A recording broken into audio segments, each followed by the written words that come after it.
वे बच्चों की पीठ से ज्यादा सरकार की साख पर पड़ी है। देश के नौजवान न्याय मांग रहे हैं, भीख नहीं। वे यहाँ सरकार गिराने नहीं, अपना भरोसा बचाने के लिए आए थे। अध्यक्ष महोदय, आपके माध्यम से मैं सरकार को कहना चाहती हूँ, अपनी साख बचाइए, अपनी नीयत ठीक करिए, अपनी अकड़ का इलाज कीजिए, अपने वादों पर अमल कीजिए। आपके शासन में हमने बड़ी बड़ी चोरियां देखी हैं। चुनाव में वोटों की चोरी, राम मंदिर में चंदा की चोरी, आपके उद्योगपति मित्रों द्वारा देश की संपत्ति की चोरी, किसानों की जमीन की चोरी, लेकिन सबसे बड़ी चोरी, हाँ ठीक है, सबसे बड़ी चोरी तब हुई। कहिए बोलिए। सुन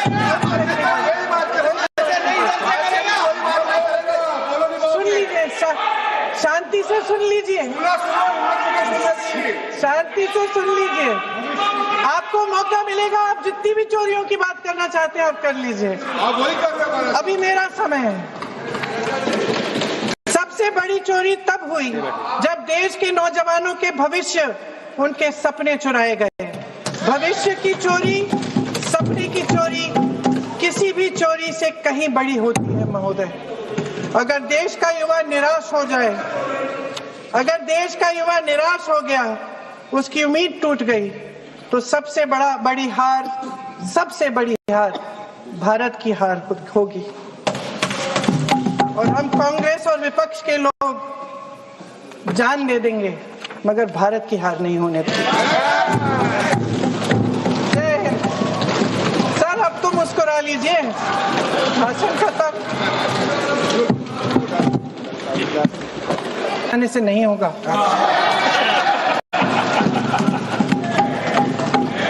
प्रधानमंत्री जी को कैमरे का एंगल नहीं, दिल का एंगल बदलना पड़ेगा।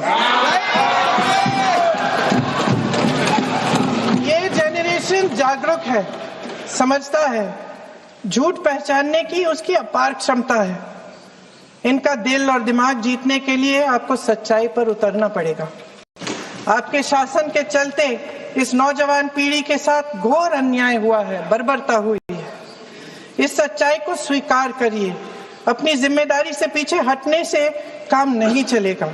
आदरणीय प्रधानमंत्री महोदय जी, आपको जिम्मेदारी लेनी पड़ेगी, ठोस कदम उठाने पड़ेंगे। शिक्षा विशेषज्ञों को इकट्ठा कीजिए, छात्रों, अध्यापकों, सभी स्टेक होल्डर्स को साथ लेकर, अन्य विचारधाराओं के थॉट लीडर्स के साथ गहरी चर्चाएं करवाकर एक नई शिक्षा प्रणाली तैयार कीजिए। मौजूदा नेशनल एजुकेशन पॉलिसी में 8 महीने तो एग्जाम चलते हैं, अध्यापकों को पढ़ाने का समय नहीं मिलता। सिर्फ आरएसएस के लोगों से भरने की बजाय सिस्टम को शिक्षित, एजुकेटेड, उन्नत और उदार दृष्टिकोण के लोगों से भी भरिए, जिनकी योग्यता सिर्फ उनकी विचारधारा न हो। रोजगार पैदा करने के सख्त कदम उठाइए, इस पर फोकस करिए। मेडिकल कॉलेजेस की संख्या बढ़ाइए, चिकित्सा शिक्षा का विस्तार कीजिए, ताकि ये बच्चे जो मेहनत कर के भी अपने भविष्य नहीं बना पा रहे हैं, एक उज्जवल भविष्य का सपना देख पाए। अध्यक्ष महोदय, छात्रों को सड़क से हटाया जा सकता है, लेकिन उनके सवालों को नहीं। हर लाठी जो किसी लड़की पर, किसी लड़के पर चली है, वे बच्चों की पीठ से ज्यादा सरकार की साख पर पड़ी है। देश के नौजवान न्याय मांग रहे हैं, भीख नहीं। वे यहाँ सरकार गिराने नहीं, अपना भरोसा बचाने के लिए आए थे। अध्यक्ष महोदय, आपके माध्यम से मैं सरकार को कहना चाहती हूँ, अपनी साख बचाइए, अपनी नीयत ठीक करिए, अपनी अकड़ का इलाज कीजिए, अपने वादों पर अमल कीजिए।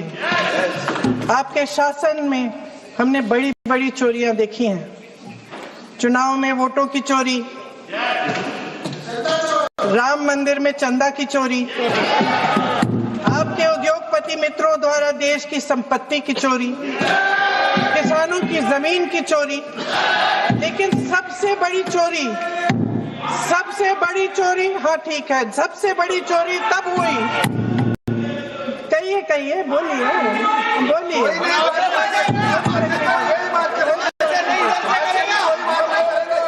सुन लीजिए, शांति से सुन लीजिए, शांति से सुन लीजिए। आपको मौका मिलेगा, आप जितनी भी चोरियों की बात करना चाहते हैं आप कर लीजिए, अभी मेरा समय है। सबसे बड़ी चोरी तब हुई जब देश के नौजवानों के भविष्य, उनके सपने चुराए गए। भविष्य की चोरी, सपने की चोरी किसी भी चोरी से कहीं बड़ी होती है महोदय।